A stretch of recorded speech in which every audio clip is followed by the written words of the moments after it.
Well, folks, here we go. It's on like Donkey Kong now, isn't it?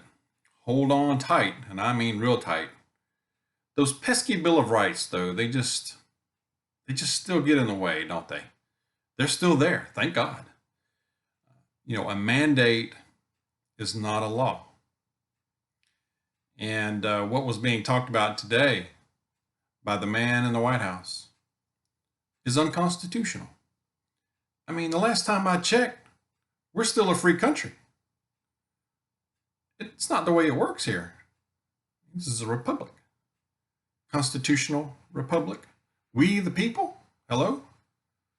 So, if you don't know already, you probably do. There was a speech given earlier today, by the man who occupies the White House, and in it he laid out a plan.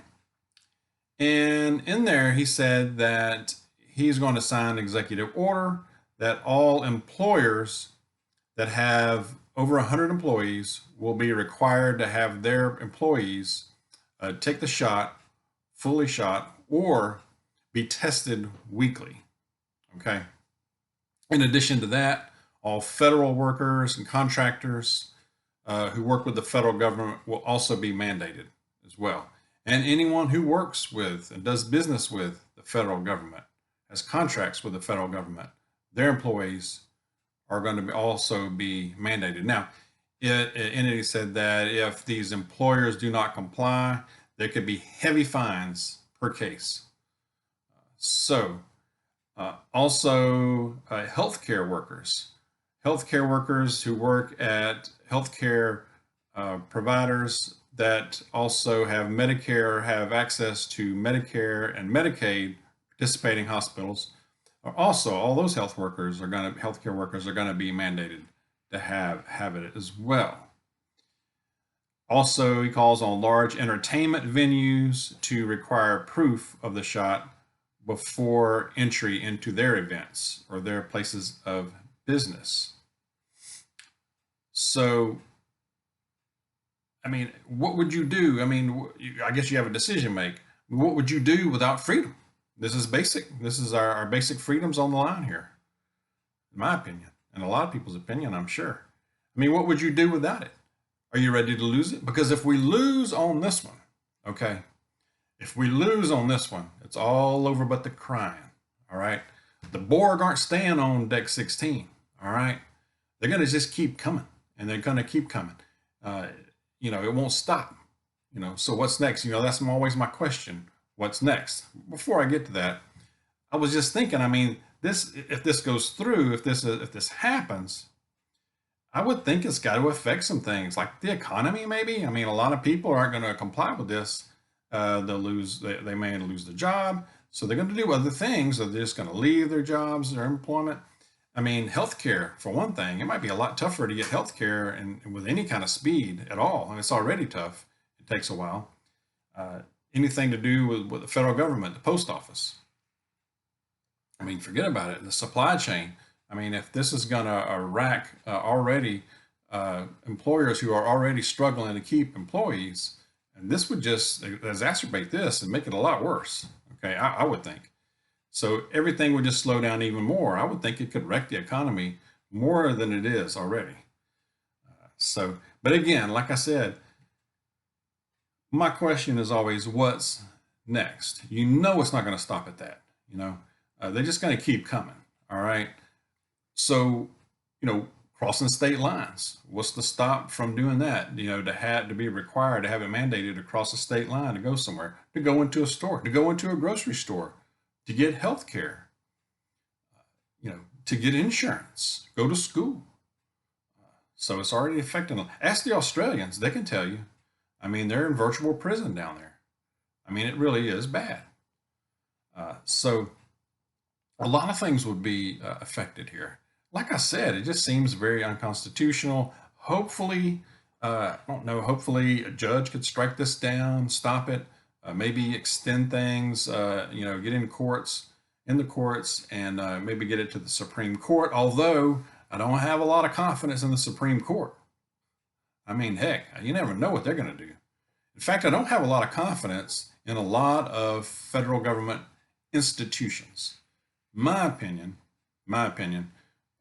almost all, they're just rotten to the core. Now, they have some good people within them, okay? But as a whole, in my opinion, they're just rotten to the core, corrupt to the core. I mean, they look nice and shiny on the outside, but inside, you peel back the layer, it's hollow. There's nothing there. It's just bad, okay? My opinion. And I think it's been like that for quite a while. We've had this view that it's not, but we've learned in the last couple of years, especially, it's not the case.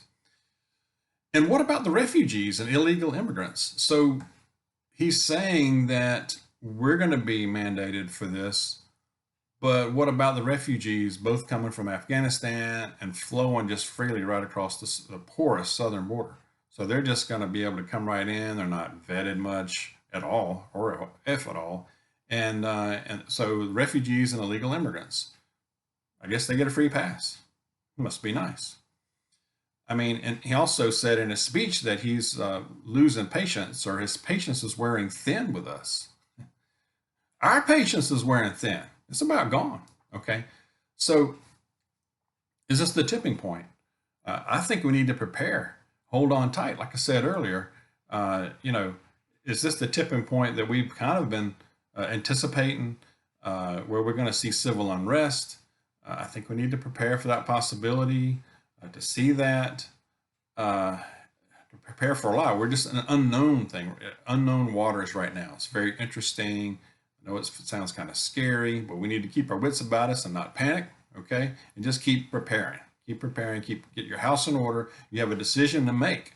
If you work for an employer that has 100 or more employees, which most people do, healthcare worker, and you're not, you haven't gotten this thing, then we got a decision to make.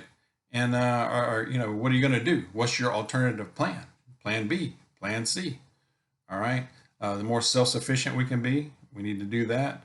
We need to keep our defensive posture ready, our defensive tools as well. But like I said, hopefully a judge can step in. I did see earlier this evening that some governors are speaking out already, that they're going to fight this, fight the legality of it, at least on a state level for their citizens. So Georgia, Alabama, Arkansas, Mississippi, Texas, Oklahoma, Missouri were part of it. I think maybe Florida, I'm not sure. That's just off the top of my head. That I saw earlier tonight before doing this video. But in the meantime, like I said, let's not panic. Let's stick together, support each other, keep stacking, keep preparing, and pray. We need to take it to the Lord. He's always Lord of God's in charge as well, every day, all the time. That never changes. He's the constant. And we also need to pray for the folks affected by that Hurricane Ida. I guess, that's gone out of the media now. They've just forgotten about it, I reckon. I don't know. But there's a lot of people that got flooded out down when that thing hit the coast out near New Orleans, Louisiana, and surrounding areas. And it also wreaked some havoc in the Northeast as well. So we need to keep all those folks in prayer. They're not getting coverage from the media right now. Also, we need to keep in prayer the families of those 13 Marines that we lost needlessly in Afghanistan right before the pullout. So please do that, and just pray for this country as well, each other. So I'd like to hear your thoughts, of course. I know you will. I'm not debating the politics of it and the particulars, but just, the constitutionality, the freedoms. This is our basic freedoms on the line here. Okay, a lot at stake, a lot. So anyway, I want to leave it right there. God bless you, keep you, and I will see you soon.